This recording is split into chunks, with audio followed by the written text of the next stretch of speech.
Okay, so hello. Today I'm going to talk about the Ielts academic test, the reading part, more specifically. And let's be honest, people do tend to have some serious difficulties in this part.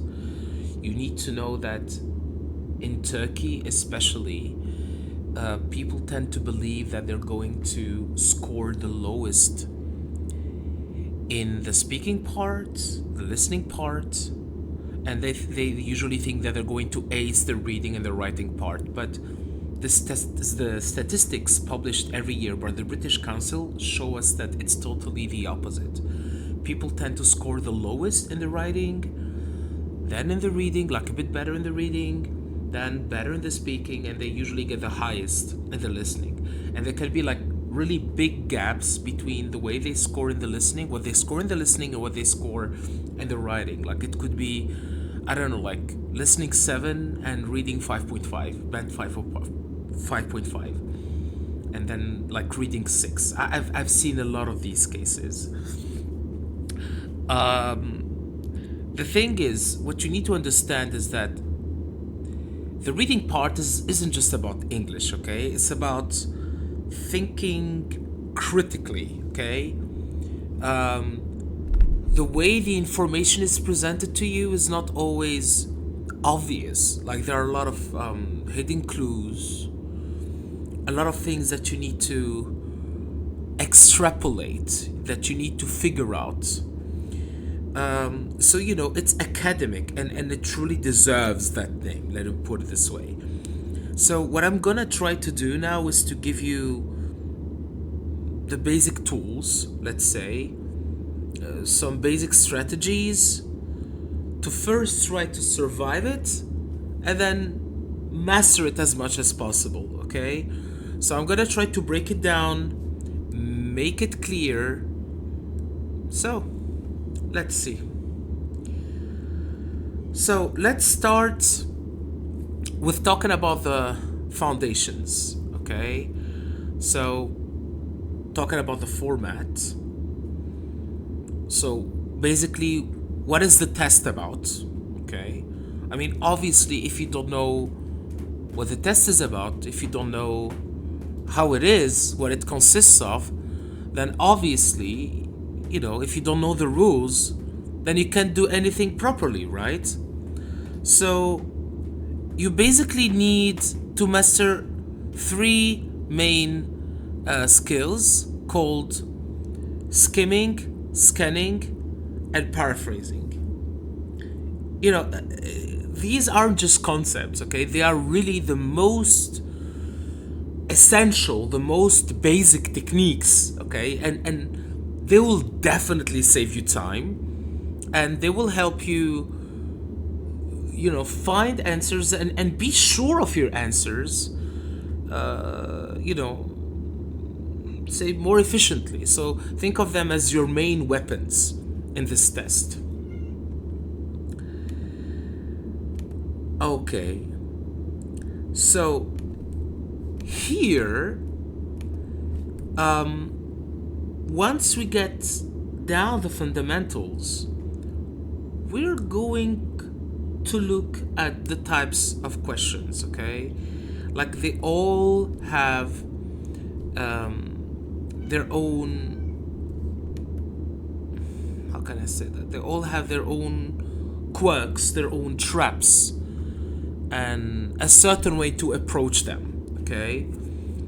So we're going to go over everything from match headings to true, false, not given. These type of questions are usually the ones that are the most problematic to students. That's why I started with them. I'm gonna try to do some examples, some guided readings, and I really hope that by the end of this presentation you will be able to have a better understanding and feel a bit more confident. Okay, so before we actually look out at the passages themselves, I want you again to understand that this isn't just about reading, it's about strategy, okay? So, think of it this way. Imagine like you're a university student, okay? And your teacher just gives you like a huge homework, or like he asks you to he gives you like a huge research paper. Obviously, you're not gonna read every single word or every single page of every book at the library, right? So, you first need to find the most relevant sections, the most relevant books, right? You need to identify the relevant information, extract it, and then build your arguments based on that. So that's exactly what you're doing in the IELTS reading. So think of the passage like your research material, and these questions are guiding you to specific research objectives, okay? So we need to be smart and efficient, all right? And because all the information that is found in the reading passage is too much to be absorbed, right? Is too much to be handled in the 60 minutes that we have for the reading passage, you need to be able to filter out the information that you need and from the one that you don't need, okay? So one of these techniques is called skimming, okay? So what you're trying to do when you're skimming is to catch the big fish, all right? The main ideas, the intention of the author, sorry. The flow, the main logic, the underlying message. You shouldn't be worried about small details, okay? So some questions require that type of reading. Some others, they require what we call scanning. Now, scanning is completely different because this time you're using a different filter. Now you're looking for something very specific, okay? It's a specific piece of information. Something like a name, a date, a number, okay? So you're basically passing over everything. You just let it pass through until you find exactly what you need, okay? The problem, though, is that very often that information in the passage is not given in the way it's actually asked in the question, okay? So think of it this way. You need a skill called paraphrasing. Like para meaning like parallel, alternative, phrase meaning like word, sentence. So it's like you need to act as a translator, okay? You need to translate the meaning of the question, of the information you're looking for, into possible different words and structures in the text, okay? Because the text writers, they will, most of the time, let's not say never, they will not use the exact same words, okay? So you need to recognize when a question is actually saying the same thing as part of the text, okay? You're looking for the essence of the idea, not just the matching vocabulary. We're going to talk about this in more details a bit later.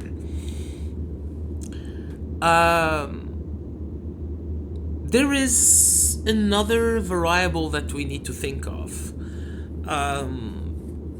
The not given questions, like true, false, not given. Think of it like this. You're a scientist and you're looking for data, okay? You have the experiment results. If they say true, it means you need to be able to prove it.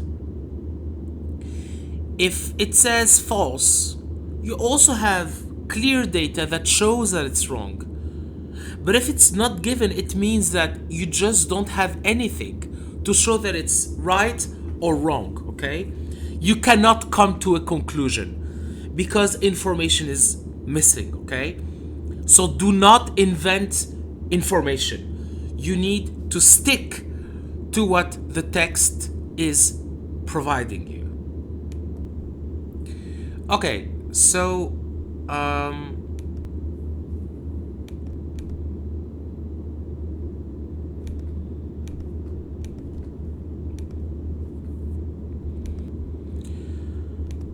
all right, sorry about that. So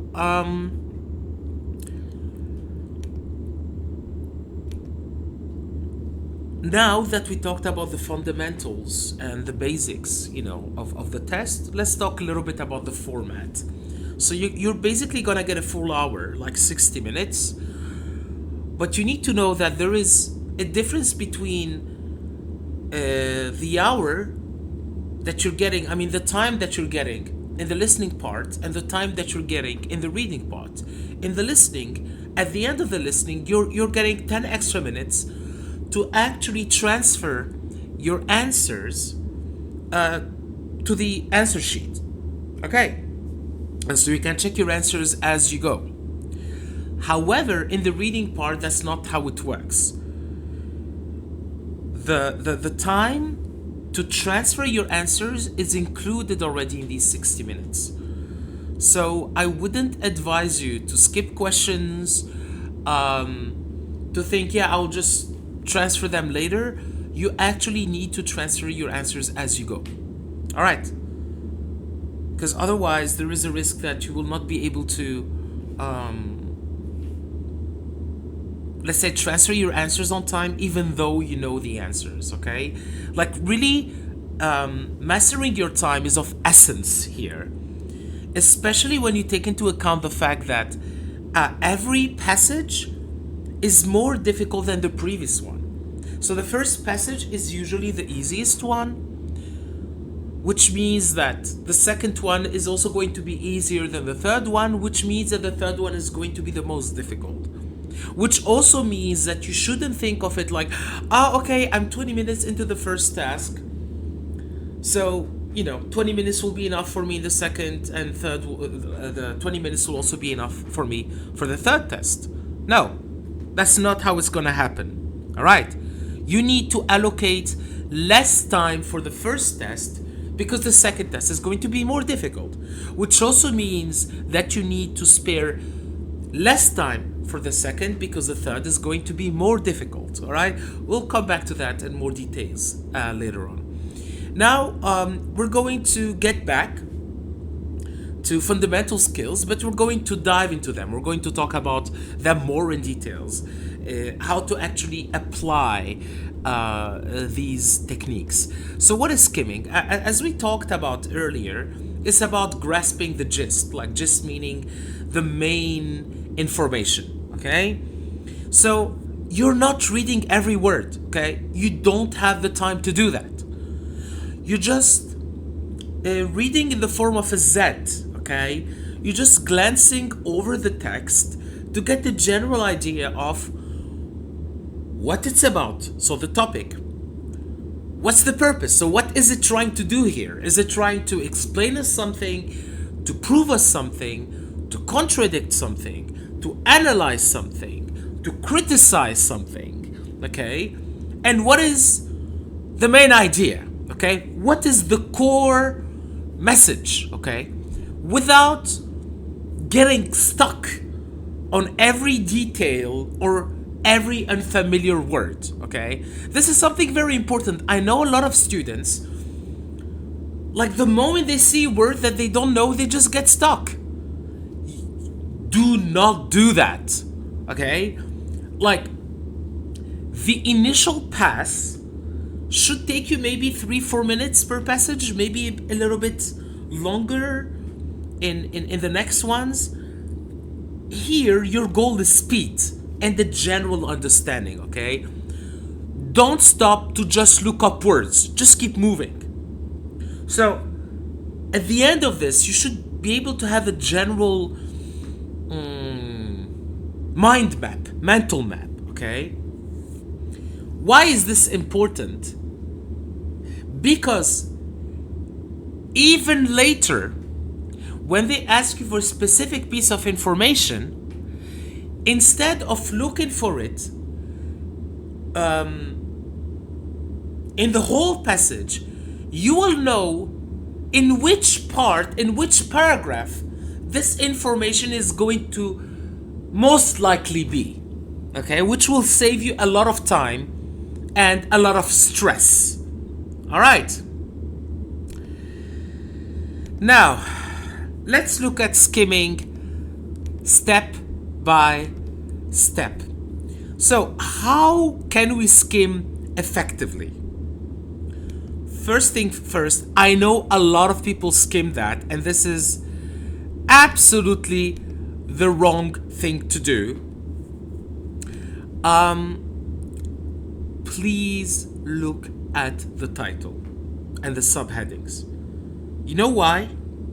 Because a good title, a good subheading, is actually a title or a subheading that includes either the topic or the main idea or the main argument, which is exactly what you're looking for. Okay?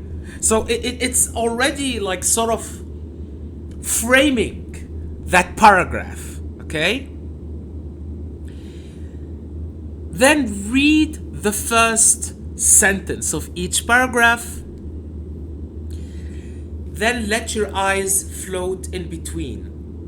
Okay, so the first lines, you read them horizontally. Okay? Maybe not first two sentences sometimes, because sometimes you have a transition sentence, so which doesn't really give you much information about that specific paragraph. So let's say read the first two sentences like this, horizontally, all right? Then start going transversely, like this. Like, let your eyes float, and while they're floating, look for capitalized names, dates, numbers, okay? They're just going to anchor the facts. And then you finally come to the last two sentences, and then you read these carefully, okay? So think of it as a Z. Last two sentences. Why last two? Because think of a paragraph like an essay. In an essay, the first and last paragraph are like the introduction and the conclusion. And the introduction and the conclusion are exactly where you're giving the topic, your purpose, and the main idea. So, well-written body paragraphs are like mini essays, okay? Just like you're going to identify the main information in the first and last paragraph of an essay, you can identify the main ideas in the first and last sentences of a paragraph. All right, now let's do some guided skimming practice. Okay, I'm going to put a short academic paragraph on the screen. Okay, we're going to try to skim it in just 10 seconds. You can try to do that by yourself, of course, when you get the presentation. Now we're going to try to focus on the main idea and any obvious names or numbers. I'm telling you again, don't read every word. All right. Basically, this is a little bit of a short paragraph. You might have paragraphs that will be like longer than that, right? Let's read the first sentence. The evolution of renewable energy has accelerated significantly over the last decade. Let's read the last information, the last sentence. They now account for a substantial portion of global energy generation driven by falling costs and urgent climate policies. What is the main idea here? Is it the high cost of solar panels? B, the rapid growth and mainstream energy of renewable energy? C, a detailed history of wind turbines. There is a very easy way to eliminate A and C. Okay, you can do this in different perspectives. Because first of all, the text is not only mentioning solar panels, right? It's mentioning different ways of getting renewable energy. So if you only talk about solar panels, that's too specific. It does not reflect the more general topic of this paragraph. So you eliminate it, right? You look at C, it says a detailed history of wind turbines. There are many ways to eliminate this too. You don't see the word of wind turbines. You don't see any history of wind turbines and absolutely nothing detailed. And there are other types of renewable energies that are actually mentioned in the text, right? So they are too specific to represent a main idea, and some of them are not even present, right? If we look at B, we can figure out that it is the main idea in different ways. If we look at the first sentence, it says evolution of renewable energy. Evolution can be a growth or can be a decrease, right? So if it says it has accelerated, it means it's going up. So like a growth. So these two ideas are matching, right? If it says mainstreaming, main meaning important, meaning central, right? And then you look at the last sentence and it says substantial portion, substantial meaning important, so we can line it up with mainstreaming, which is a little bit more of a scanning thing to do, but you get the idea, right? So now let's move on with the scanning part.